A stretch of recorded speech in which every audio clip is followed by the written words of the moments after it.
Hey, what's up YouTube? Welcome back to the Knicks Cave. Before we get into the video, I want y'all to do the do, and you know what the do is. Don't forget to hit that like button, subscribe, and definitely leave a comment.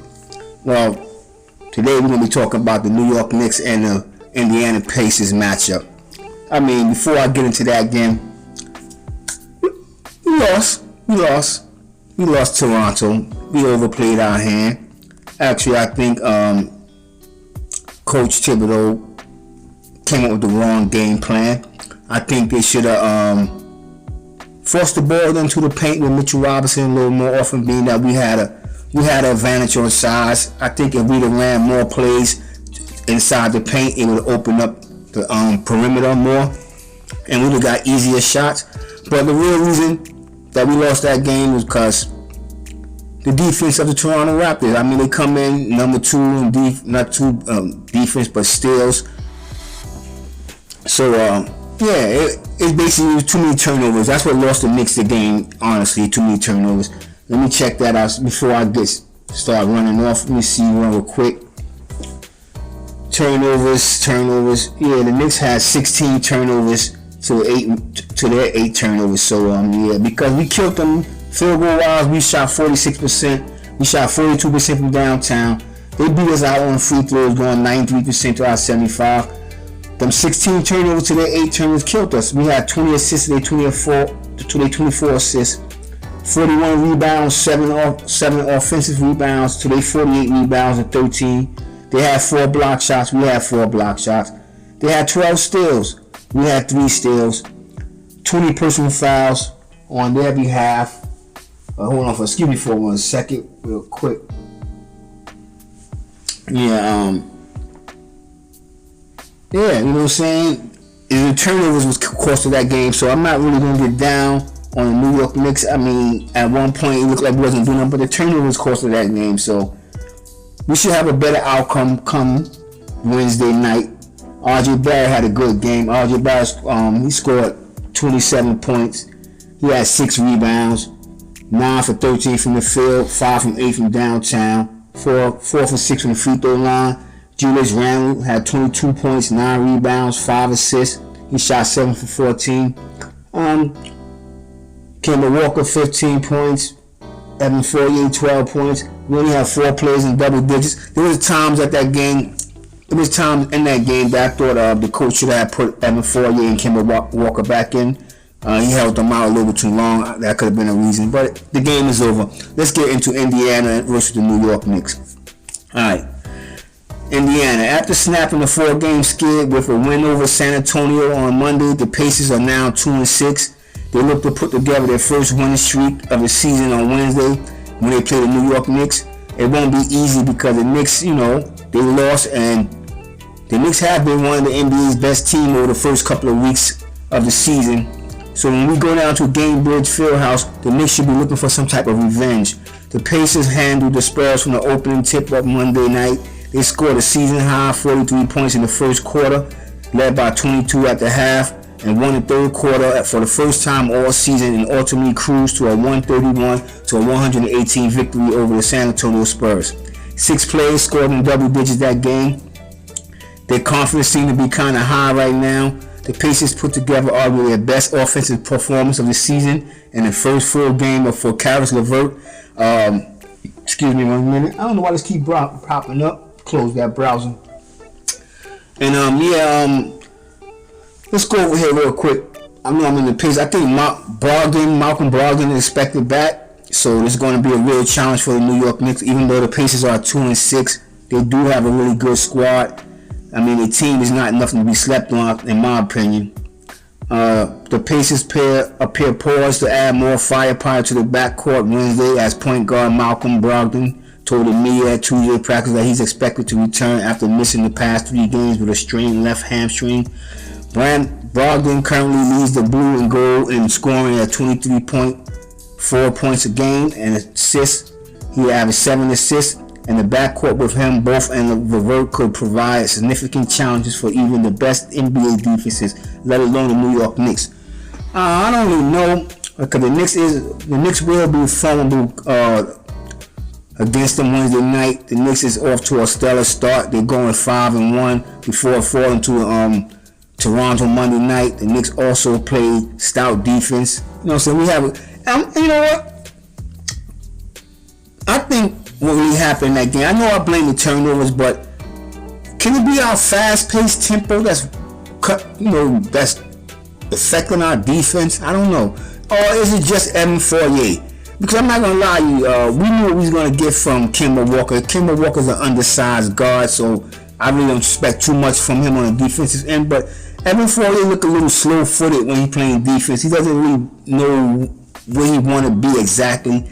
That's just my opinion. Y'all can hit me up in the comment section and tell me now. Don't get me wrong. I'm loving the addition of Evan Fournier because he is a much better offensive player than Reggie Bullock, and we've seen that he got in the points. You know what I'm saying? But let's get back into it. The projected starters for Indiana Pacers is Malcolm Brogdon, Chris Duarte, Caris LeVert, Domantas Sabonis, and Miles Turner.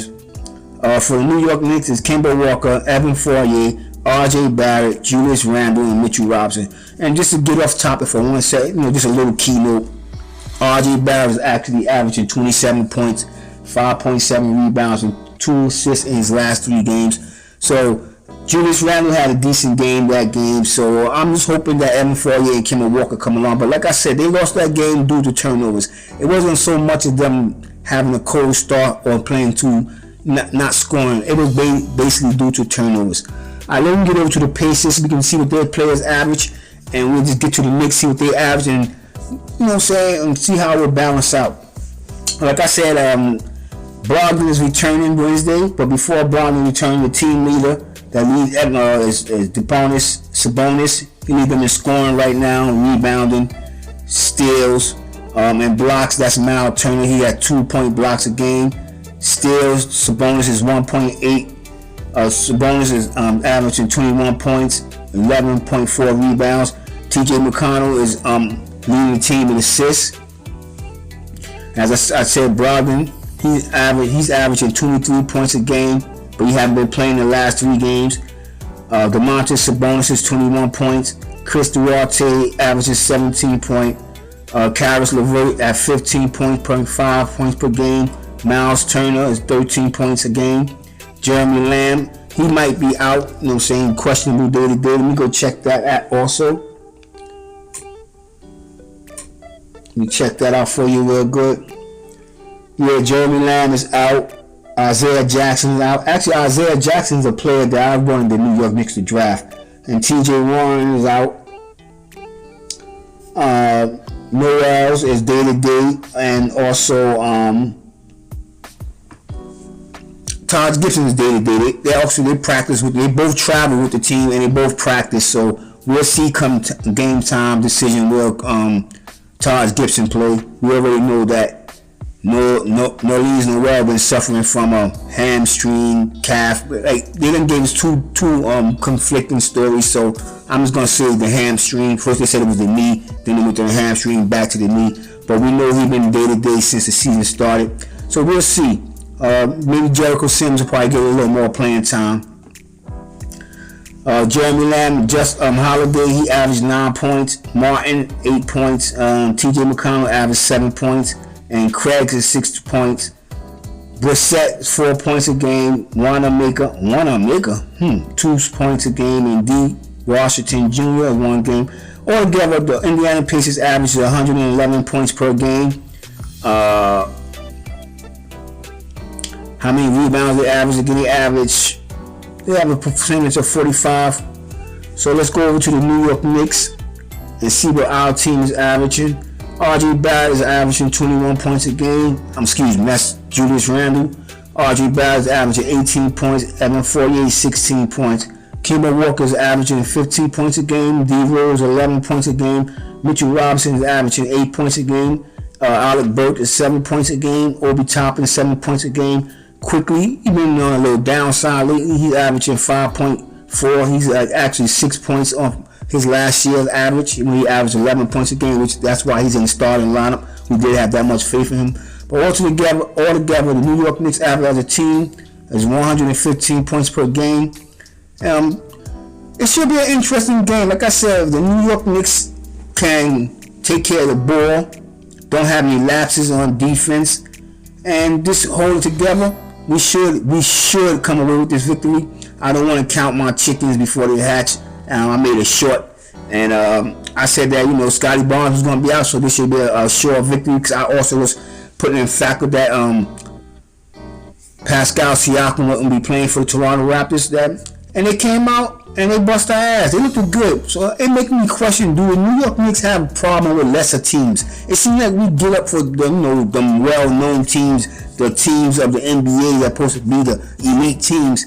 We play them very well, but the loss to Orlando and then the loss to Toronto. Well, I'm gonna be honest. Even though Toronto is down, so let me check the stat. Let me see the standings on Toronto. First, before I do that, let's just go. We go right here and the percentage. You know what I'm saying? Well, see the standings of each Indiana and the New York Knicks. The New York Knicks, with that loss, he was actually number 1 in 3-pointers, but now we dropped to 3rd in points per game. The Knicks are 6th with point differential, 15 in assists. We're 24th in steals a game per game. We're 8th in blocks, and we're 18th in rebounding. The Indiana Pacers are actually 10th in points per game. They're 20th in point differential. They're 6th in assists, and they're 23rd in steals per game, and they're 6th in blocks, and then they're 21st in rebound. Now, what I like about it is that in the steal category, they're 23rd, and the Knicks is 24th. So we probably won't see that many steals. I'm not gonna say turnover. I said steals because the Knicks haven't turned the ball over. So we will have to see, you know what I'm saying? But the thing, like I said, the Knicks this could be a game the Knicks can drop, because the Indiana Pacers, they are number 10th in scoring. So it's not like they're slouches in that department. If the Knicks don't come out and play to their full capability, we could drop that game. For my people that bets, I'm going to hit y'all real quick on the betting board. Do we have the betting board over here? Actually, I don't, so I'm sorry. I thought I put that up there for y'all. But anyway, the Knicks are 5-2. Indiana Pacers are 2-6. The New York Knicks have a record of from away from home, week 3 and 0 away from home. The Pacers are 2-2 at home. And the Pacers have a winning streak of 1 and the Knicks have a losing streak of 1. So we're looking forward to change that tomorrow night. And I don't know, like I said, that was a game that I counted my chickens before they hatched. Matter of fact, before they even came out the hen. But I think the Knicks should bounce back. We've been doing that this season. We haven't lost 2 games in a row since last season. And I don't know. I think we're gonna come back with a bad taste in our mouth. We're gonna do something. We beat Indiana. The last time we beat Indiana was last year, and it was a good game because they actually had us up about 22 points. Then we came back in the 4th quarter and we won that game. So they might be looking for a little revenge, and the Knicks is gonna be looking for a little redemption. So with that being said, I want everybody out there in YouTube land, all my fellow Knickerbocker, my Nick Cave dwellers, I want y'all to stay safe, stay healthy, God bless, and peace.